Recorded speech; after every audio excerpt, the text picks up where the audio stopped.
Assalamualaikum warahmatullahi wabarakatuh. Apa kabar hari ini kalian semua anak-anak? Semoga Allah senantiasa memberi kebaikan dan rahmat untuk kalian semua. Anak-anak, sebelum kita belajar, kita membaca basmalah terlebih dahulu bersama-sama. Bismillahirrahmanirrahim. Kita lanjutkan untuk membaca doa Nabi Musa. Kita minta dimudahkan urusan dan ucapannya. Bismillahirrahmanirrahim. Rabbisrohli sodri wa yassirli amri wahlul 'uqdatam min lisani yafqahu qauli. Ya Rabbku, lapangkanlah untukku dadaku dan mudahkanlah untukku urusanku. Dan lepaskanlah kekakuan dari lidahku supaya mereka mengerti perkataanku. Kita doa mau belajar. Raditu billahi robba wa bil islami dina wa bi muhammadin nabiyya wa rasula. Rabbi sidni ilma warzuqni fahma. Amin. Kami ridho Allah Subhanahu wa Ta'ala sebagai Tuhanku, Islam sebagai agamaku, dan Nabi Muhammad sebagai Nabi dan Rasulku. Ya Allah, tambahkanlah kepadaku ilmu dan berikanlah aku pengertian yang luas.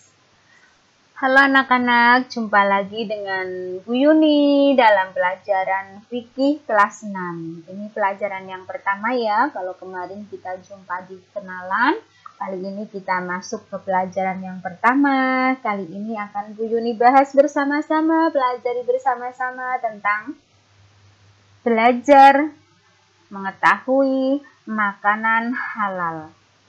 Anak-anak pasti tahu kan? Apa itu makanan halal? Makanan halal adalah makanan yang diizinkan untuk dimakan oleh Allah Subhanahu wa Ta'ala. Jadi makanan yang diperbolehkan untuk kita makan. Pengertian makanan halal. Makanan halal diartikan sebagai makanan yang dapat dikonsumsi oleh manusia dan diperbolehkan dalam syariat Islam. Paham tuh?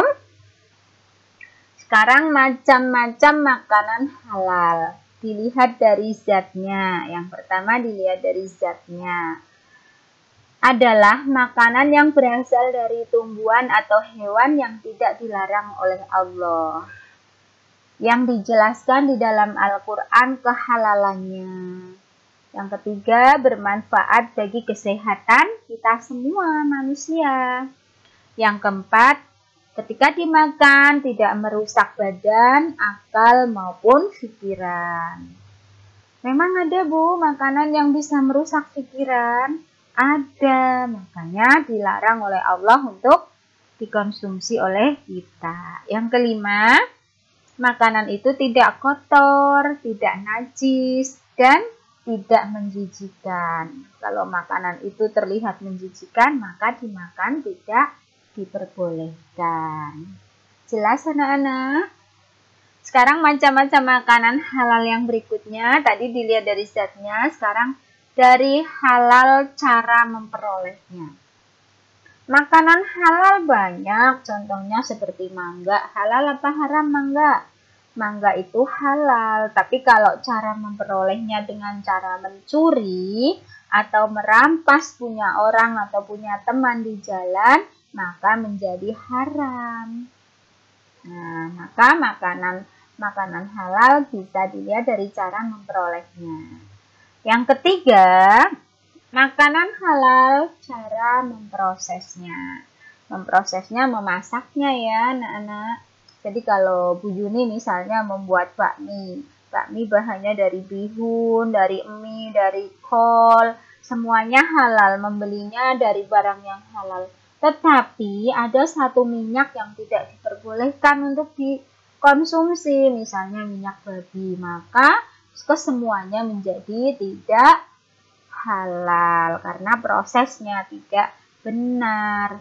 Yang keempat, halal cara penyajiannya. Jadi penyajiannya harus di tempat yang bersih, tidak kotor, jauh dari najis, dan tidak mengandung madharat. Misalnya makanan disajikan dengan piring yang terbuat dari emas yang dihiasi dengan cara berlebihan dan untuk tujuan tertentu, maka menjadi tidak dihalalkan. Paham tuh? Baik anak-anak, kita lanjutkan. Makanan yang dihalalkan menurut agama Islam. Semua rizki Allah yang halal dan baik seperti padi, jagung, kedelai, sayuran, buah-buahan, dan hasil panen lainnya. Itu semua rizki Allah yang dihalalkan untuk kita. Yang kedua, semua makanan yang berasal dari laut atau dari air. Jadi binatang yang dari laut boleh kita konsumsi asal tidak membahayakan. Misalnya ikan buntal yang dari laut itu kalau kita mengkonsumsinya bagus, halal dimakan karena tidak ada racunnya. Tetapi sebaliknya kalau kita cara mengkonsumsinya salah, mengandung racun, maka menjadi tidak boleh dikonsumsi. Begitu nggih anak-anak? Yang ketiga, semua binatang ternak, ayam, itik, sapi boleh dimakan, boleh dikonsumsi. Nah, kalian kemarin habis Idul Kurban memotong sapi atau kambing itu halal dikonsumsi. Tapi kalau memotong harimau, harimau boleh dimakan? Tidak boleh dimakan karena harimau mempunyai gigi taring dan kuku yang tajam, maka tidak boleh kita konsumsi. Selanjutnya, yang boleh dimakan adalah hasil buruan yang ditangkap oleh binatang yang sudah dididik untuk berburu. Semua jenis binatang yang hidup di air laut maupun di air tawar boleh juga dikonsumsi. Jadi, asal tidak membahayakan dan menjijikkan boleh kita konsumsi. Jelas anak-anak? Oke, hikmah mengkonsumsi makanan halal antara lain. 1. Mendapatkan kesehatan hati dan jasmani. Jadi hati kita sehat, jasmani kita sehat. Sehat jasmani rohani dengan makanan halal. Yang kedua, doa-doa kita dikabulkan atau diijabahi oleh Allah Subhanahu wa Ta'ala. Emang ada Bu doa yang tidak dikabulkan? Ada, yaitu doanya orang-orang yang tidak mau mengkonsumsi makanan yang halal.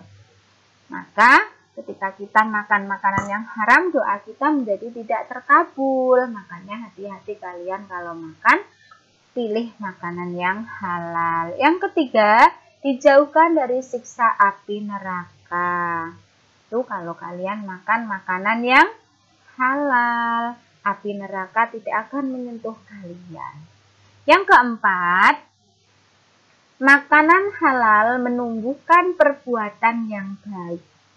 Jadi orang yang mengkonsumsi makanan halal, perbuatannya akan terlihat baik, santun, lembut. Sebaliknya, orang yang suka makanan yang haram, perbuatannya menjadi perbuatan yang kurang disukai oleh orang lain. Biasanya kasar, terus tidak santun, bicaranya keras, suka mengolok-olok teman lain. Nah, itu contoh makanan yang dimakan oleh kita ketika tidak halal. Oleh karena itu, kita sudah tahu makanan yang baik untuk dikonsumsi dan yang tidak baik untuk dikonsumsi. Itulah beruntungnya kita ketika sekolah di MIN 1 Yogyakarta. Makanya bersyukur loh kita menjadi murid MIN Sata yang senantiasa hebat bermartabat. Di dalam surat Al-Maidah ayat 88 Allah Subhanahu wa taala berfirman, A'udzu billahi minasyaitonir rajim. Bismillahirrahmanirrahim. Wa kulu mimma razaqakumullahu halalan thayyiban. Wattaqullaha alladzi antum bihi mu'minun. Dan makanlah dari apa yang telah diberikan Allah kepadamu sebagai rizki yang halal dan baik. Dan bertakwalah kepada Allah yang kamu beriman kepadanya. Tuh, siapa yang bicara di sini? Yaitu Allah Subhanahu wa taala. Namanya juga Al-Quran, yaitu kalamullah. Pembicaranya Allah atau bicaranya Allah. Berikutnya adalah di dalam surat Al-Baqarah ayat 166.